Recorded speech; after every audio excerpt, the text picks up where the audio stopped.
Okay, in this question there are two main ways we need to approach this. So for starters, we're always going to draw a diagram. So we have the diving board and we've got Mary Jane there. She's about to jump off.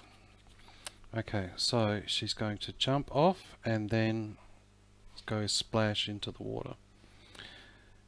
This is a 1.8 meter high pool. Her initial velocity here is equal to 4. Now we can already start to think about this as two parts. So what I'm going to do is split this down the line there. So this is part 1 and this is part 2. Her final velocity when she reaches the zenith, which is the maximum point here, is going to be 0.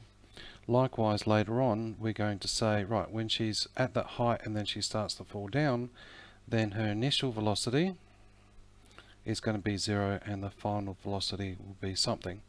And lo and behold, this is the actual question that we will need to answer later. Okay, so let's have a look at the part B. Part A I'm going to leave as the last question. So what other information do we have here? So acceleration is actually negative 9.8 meters per second squared, because she's actually decelerating as she goes up. So the key thing is we don't have, because there is no time, we're going to use v squared take v naught squared equals 2as. Let's substitute our values. So final velocity at the height is 4 minus 4 squared equals 2 times negative 9.8 and the displacement. So that's minus 16 divided by, move this to the other side, 2 times 9.8, which equals negative 19.62, which is our displacement, which equals 0.81549 meters. Now I'm not going to use all of those significant figures because, as you can see here, there's 3 significant figures. Here are 3 significant figures. So we will use 3 significant figures, so we're just going to say 0.815 meters because that one's actually a 4. Okay, moving on to part C. What is her velocity when she hits the water? Okay, so obviously it's going to be bigger than 4 because she's actually falling a larger height, will undergo some more acceleration. So if she was at the same height, then would you expect the velocity here to be 4, just like when she took off? However, so we should expect an answer bigger than 4. Alright, so let's have a look.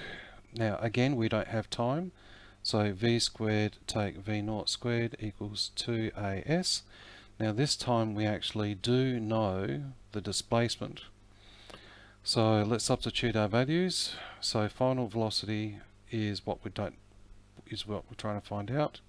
Minus 0 squared equals 2 times 9.81 times by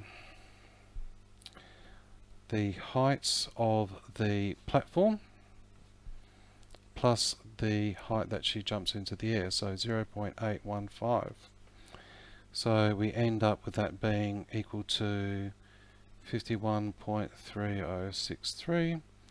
So that's v squared, so v would be equal to the square root of that, which would be 7.1628 meters per second.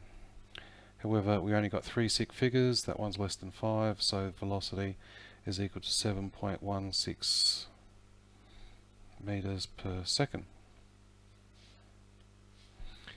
Okay, now we're going to go back to how long are our feet in the air, so this question in here.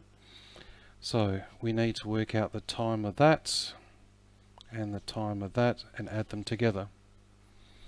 So let's make a bit of room here. So this is for part A. So v equals v naught plus at. So the final velocity, or I'll just rearrange that. So v equals v minus v naught over a is equal to t. Substitute our values, so 0 minus 4 over negative 9.8, because remember she's going upwards, she decelerates, is equal to time, which equals 0.4081 seconds. So that is for part 1 when she jumps up. So for part 2,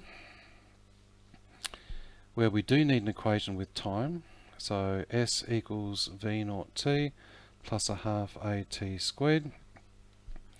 Her initial velocity was 0, so that actually cancels out. So if I rearrange this, that's a half over there, so it'll be times by 2, and that's times by, so that will be divided by, so that will be equal to the time squared. So let's substitute our values, so it'll be 2 times the platform height plus the height that she actually jumped into the air, divided by 9.8, and that's positive because she's actually falling down, she's accelerating, is equal to time squared, which equals 0.5336. So if I square root that, then that will be equal to time, which then equals to 0.730 seconds. So the total time of flight is going to be 0.4081 plus 0.730, and that equals 1.138 seconds. Now if I'm keeping this to the 3 significant figures, that rounds up to 3, so it's equal to 1.14 seconds. All done.